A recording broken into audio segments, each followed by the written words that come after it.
Hello everyone. Right, so I've just got back from Farrier Focus at Stoneleigh. I was there with the Purple Army helping out with the competition, but the actual Farrier Focus itself, what a massive event. Biggest thing I think I've seen in the UK since the Europeans the other year, or really turning back time, going back to the convention at Myerscough in 2000, or was it 2001? Doesn't matter, a long time ago.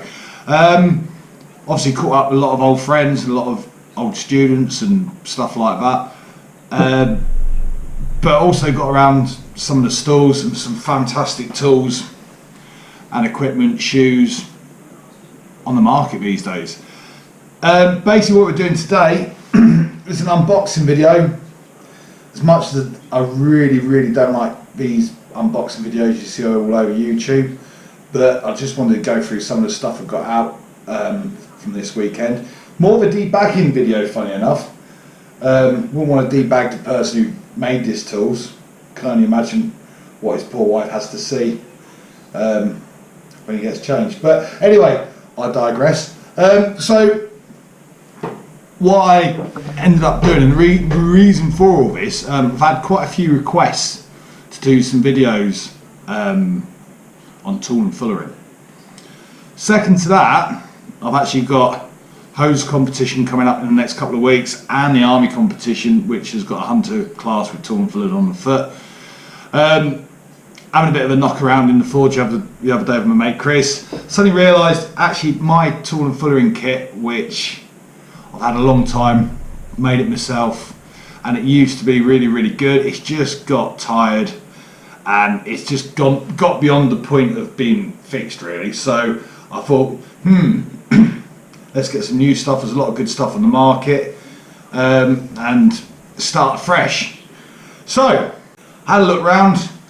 I had my eye on a certain brand of kit for some time.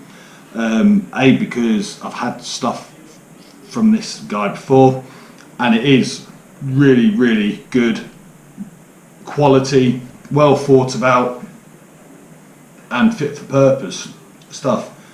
And it's basically the Foremans Tools range by Nigel Fennel, who, as he competes a lot, so he knows what he's doing, and like I say, the tools he's made in the past, the pull-offs, the tongs, just really good quality stuff. So obviously he's brought a tool and fuller range out. Obviously we've been making blocks for some time now, but he's brought out a complete range, and obviously he's collaborating there with Jim Burton, like a few people have recently. Jim's the man, he's in the know, he's got the contacts, and you know, he's been producing tools for such a long time now. It's a good way of doing it, you know. So first thing I got, tool and fullering block, most important piece of kit. Now then, comes in these lovely bags, Foremans Tools. So tool and fullering block, for those of you who don't know, goes into a square hole on the anvil, and it's a swage block. And then what we do normally is we get 5/8 square section, and unfortunately it's a bit of a two-man job. It's very difficult to do this on your own unless you've got a power hammer. But you drop the block in the square hole on your anvil, get it still hot, and basically you get someone on a sledgehammer to basically smash the square section into the fuller, into the block, into the groove there. Now as you can see, you see a lot of tool and fullering blocks, big square bulky things. This is round. It's had all the corners taken off. It's been chamfered, and this is to kind of minimise weight. If you're going around to competitions and you're having to lug toolboxes from car parks to the forge, you know, you can pretty much tire yourself out before you get there. But again, Nigel, he's a thinker. And he's literally thought out the box with this one. Again, he's made it round. He's removed all the corners, so it's just material you don't need. He's even put a square is actually hollow. So, and it's long enough so it can fit in the anvil. It's sturdy. It's a very, very good design.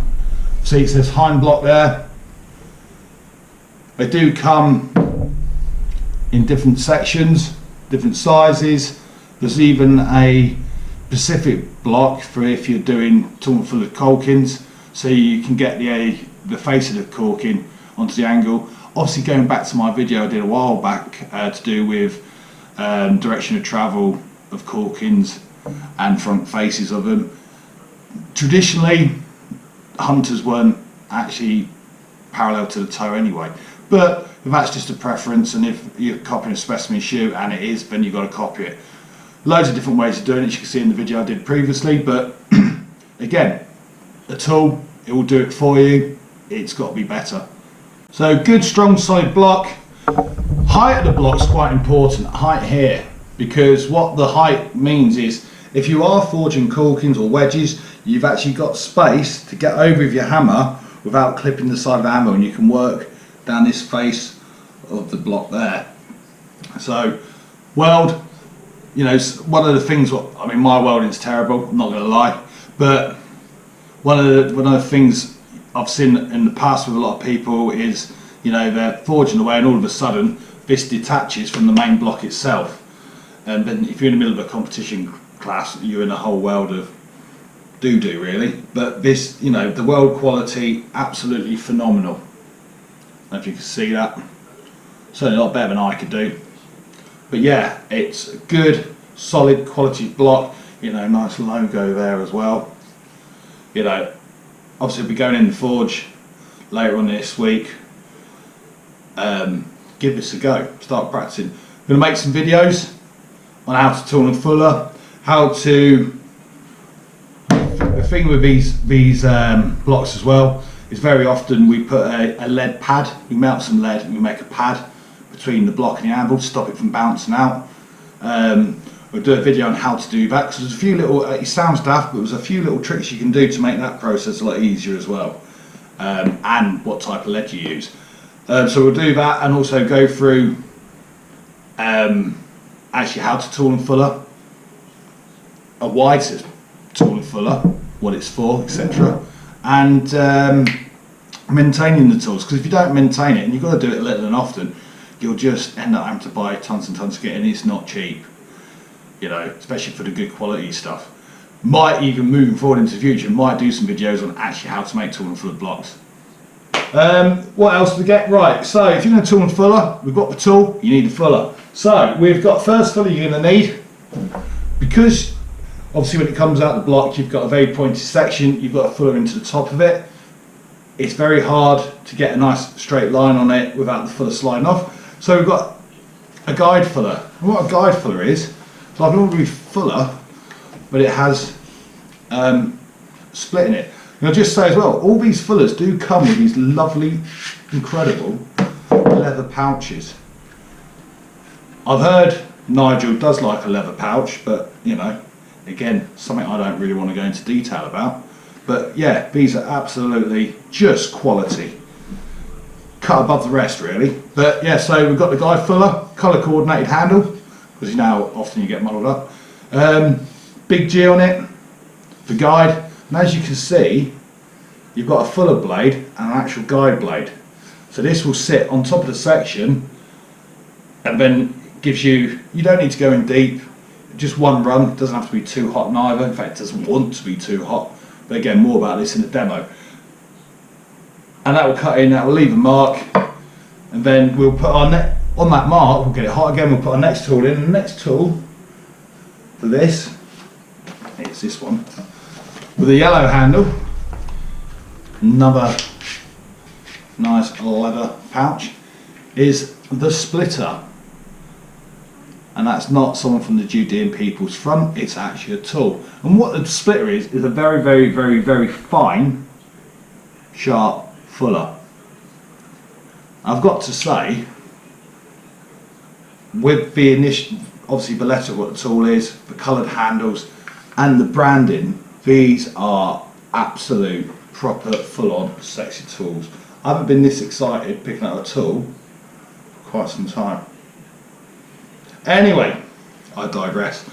So then, to get the depth, because again, one of the characteristics of tool and fullering, if you just went straight in with a fat fuller, you'd blow the leading edge and you'd end up with dropping the leading edge. So you'll end up with a two-stage shoe, and you don't want that. The leading edge is actually quite important for grip. So we drop that in for depth, but it won't give us the full size of a nail. Okay, so once we've got the depth we require, we get the next tool, which is the actual hunter fuller.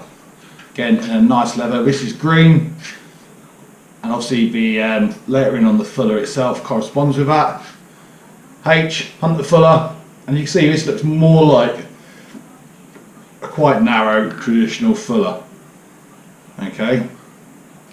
Now the one thing, and this always makes me laugh, see, traditionally when I learnt to fuller, even the flat shoes and stuff, learnt with a sledgehammer, obviously in the army, everything was done with a sledge, so we always had our fullers on this way.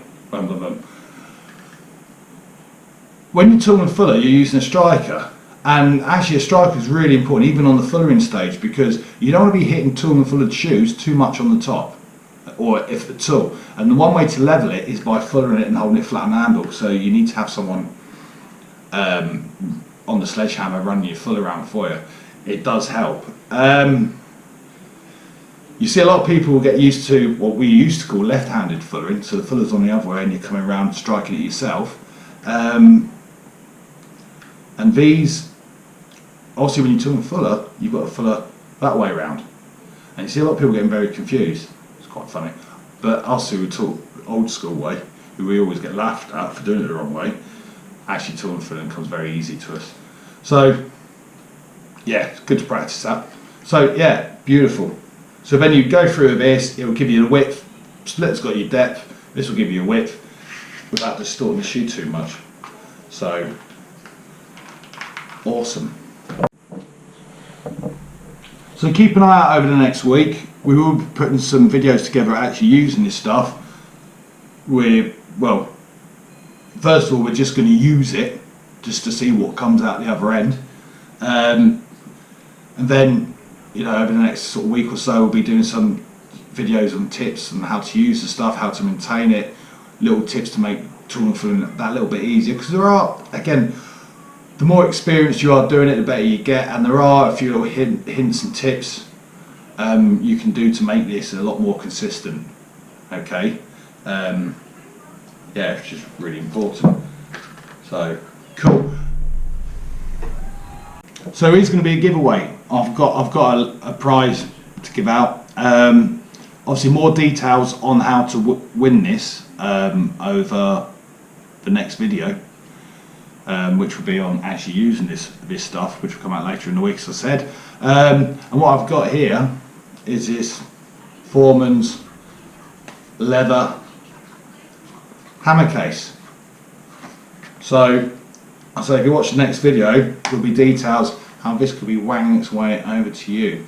Obviously, if you like this video or like any videos, please subscribe to the channel. If you want to leave any comments, if you've got any how-to videos you want to see or any tricks or tips you want to see, comment below.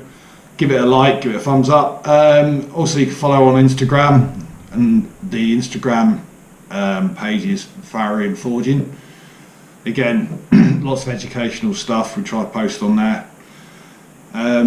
Yeah, and thanks for tuning in, and let's see how this stuff works. Ciao.